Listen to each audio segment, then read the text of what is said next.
are in the Digest app, and I want to show you a couple of things here that are really important and the way the Digest now currently works. It's just an amazing difference in the way it used to be. It used to be that you would just have these cards, and the cards would just be whatever you clipped.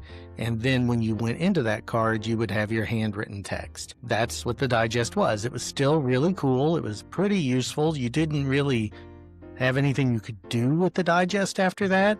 But now in the app, you can look over here. You can import any text you want into the Digest. So if you have a text file, so maybe you've copied something, maybe you've got a markdown file that you want to pull in, you can pull that text directly into the Digest by going here, and then you'll see you have all these different places you can go.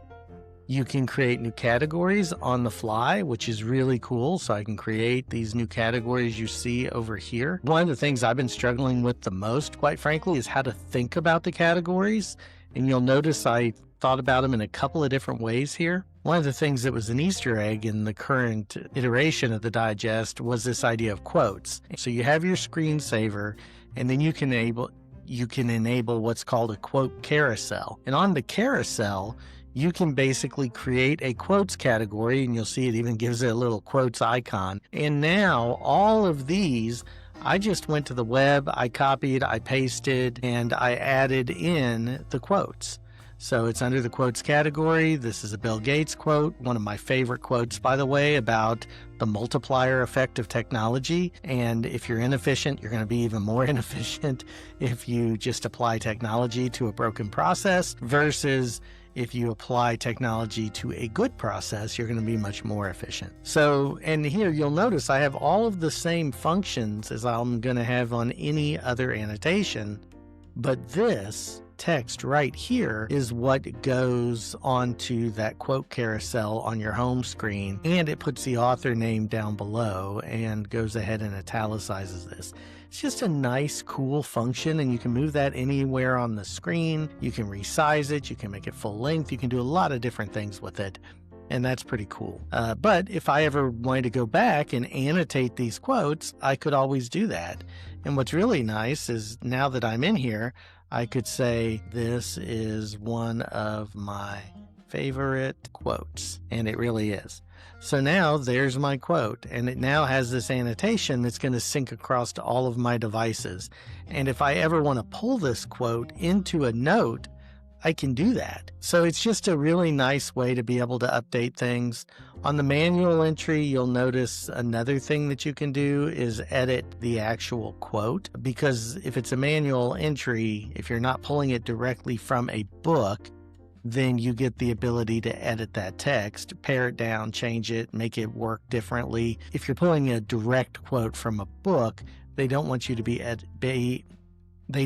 to edit that source for good reason, because you're then changing the author's words from something that is in a book or a text resource.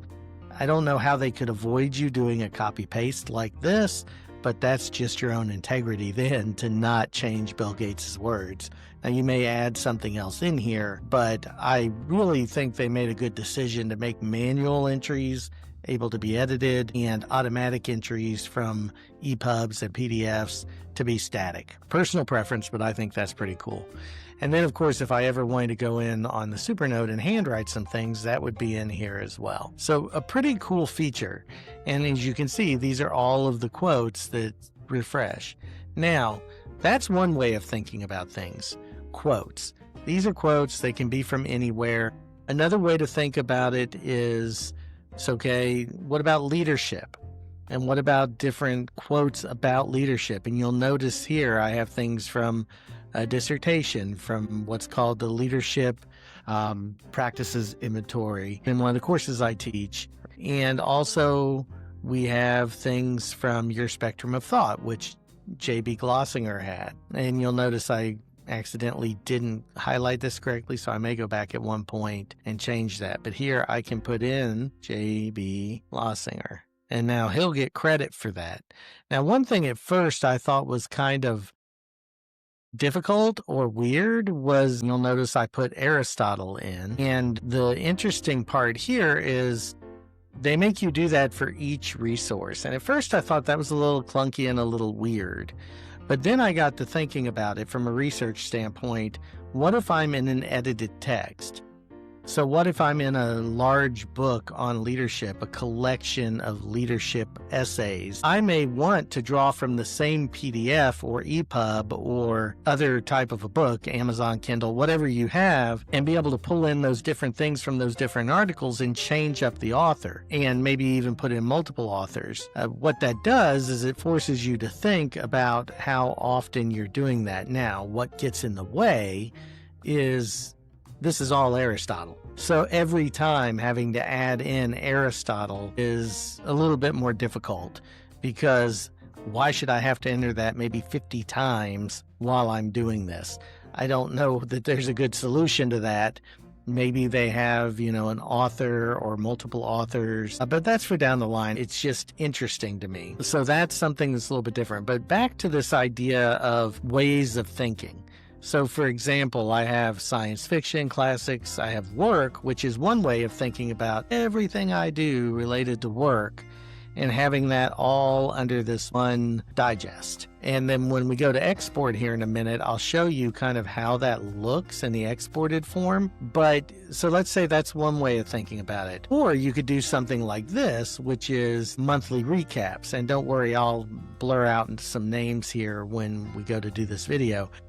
But the idea that all of these are going to fit in the monthly recap, which is a standing meeting I have all year long with one person, with my boss. And maybe I just create a category called monthly recap. I add in our notes and basically my agenda items as different digest entries. And then I click on that digest entry. I take my handwritten notes. I can go back later and add in typed notes. A lot of different really cool things that you can do to make this work better. And so that's just a different way of thinking about it. I'm not 100% settled on how I'm going to do it because of the fact that you can do so much with this. I want to show you the export function. So for something, let's see if there's one that I have some handwriting on. So this one I do, and this one I do, but that's all. Let's try it this way. So this one, let's go, and I've got some handwriting here, and these are multiples. So that's one reason I like this idea of multiple things in a category instead of one meeting. But at the same time, if that meeting has multiple parts, it makes a lot of sense. For this, though, you can see I've got Machiavelli, I've got some Poe, and I've gone ahead and put Edgar Allan Poe in here, and there are some annotations. Now, what's really neat about this is I can select all of these, and I may be able to do a shift. Well, okay, so yeah, let's do that. So select here, and we'll go shift, and then we'll click, and that'll select all. Now, if I right-click on this, I can export. Now, I can choose to do two things. If I just want the text itself, so if I just want all of the highlighted passages to be in one thing, I can just highlight that and not have anything else I need to do. However, if I want to see the highlights, the annotations, both text and handwritten, I can do it as a PDF. And when I do, you'll see it's going to ask me where. So we're going to go ahead to this, and let's just go to My Drive, and we are going to do, let's just put it straight into the main My Drive folder. And I select that. It's going to export that. And what's really cool is the way Supernote saves is that it then gives you local access back to that file. So now you'll notice it went to My Drive Classics PDF. I can open the file straight from here. So I'm going to do that. I'm going to go ahead and open that file, and you'll see there's classics. So I'm going to open that up. I'm going to close this out. Now, here's what's really awesome about this. And I don't know, I know Books has a powerful piece of software built into the Neo reader, but this specific thing is just so different. I'm not saying it's better yet, but it's different. So you get Machiavelli, Volume 1 EPUB, what page it came from, who the author was, and then you come down here, you get your quote, you get your annotations, and again, Cask of Amontillado, Edgar Allan Poe. No annotations on, or actually it skipped to the next page. So annotations there, trying to see if there are any that have typewritten annotations on this particular thing. And I don't know that there are. I don't know if I tested any this way, but if there were, the annotations would show up with both text and with the handwritten. Let's go into this test. So I was doing a digest function test, and you'll notice over here, and I haven't reformatted this, but I probably would, I basically scanned a pamphlet about what's called cold agglutinin disease and downloaded all of that directly into the digest as just straight text. Now that was done with OCR, so I do need to go back and clean that up. But the idea, again, being that it was a manual entry, so I can do that. And then you'll see I added text and handwriting here. But let's go ahead and we will do that same process here, and we will go ahead and say export, and this one should take a lot less time to export. And then we'll say straight to my drive again. And of course, much less text. And we'll say open file path, and we'll do digest function test. We open this up and you'll see now that this is a quote from James McBride, and I probably should have put, since it was manual entry because I pulled it from Kindle, probably should figure out how to, and I can actually manually edit that. So I could put in here that this is from the Heaven and Earth grocery store. So again, I probably, since it was a manual entry, I could go in and change out manual entry or add at the top the Heaven and Earth grocery store, which is, this is the book. But again, there's James McBride as the author. You can see there's a few things that you would have to change in the digest to make it work. But here are some text annotations. You know, who is Nate? Why is he drinking? What are the consequences? And then you go down, and then here are the handwritten annotations. And then again, you'll go down and you'll see here are some other things that we have. And this was from something at work and talking about a different article. And then here's that CAD article I talked about. And if you go down, you're going to see handwritten text and annotation text right by each other. I don't know about you all, but I think that is really cool, because what you're doing by using this function is thinking in the moment. So I don't want to save that. So you're thinking in the moment. So no matter where you're going from, whether you're handwriting something or pulling text from the web or taking a picture and OCRing it with the mobile app, no matter what you're doing with it, you are getting in the moment. So you may not be ready right now to add any annotations. Maybe you're just doing that first pass and you're just saying, okay, here are the things that I want to have in my digest. So you're in the collection phase first. So all you're doing is highlighting and saying send to digest. Now, once you've got all of those things collected, instead of having to leaf back through the book or the larger PDF, you can do that. And for context, you might at some point. But what's cool about it is now I can go back in and I can add. So I can add text right here.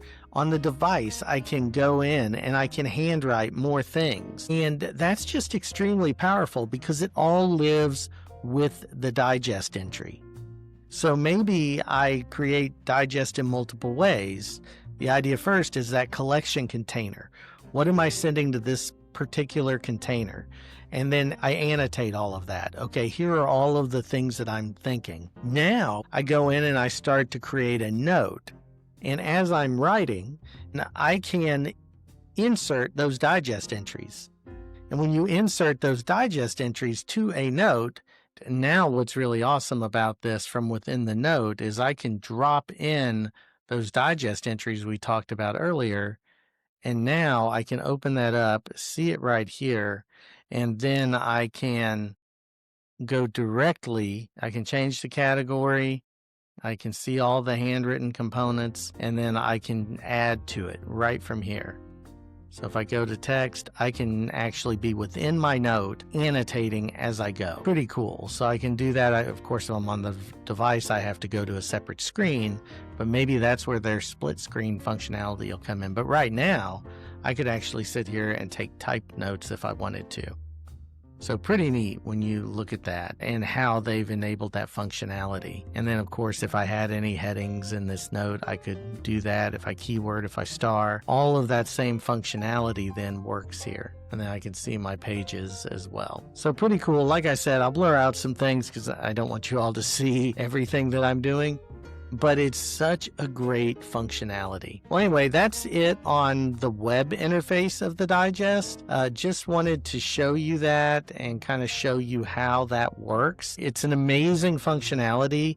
It is completely different than the books approach, which is also a really good approach of the split screen and one note tied to a specific source. The difference is basically this flips the script and you can have a note tied to specific sources. So you could have 20 digest entries coming into one note from 20 different PDFs or from 5 different PDFs just spread throughout the PDF. And then when you would go back, you will be able to read that PDF or that source.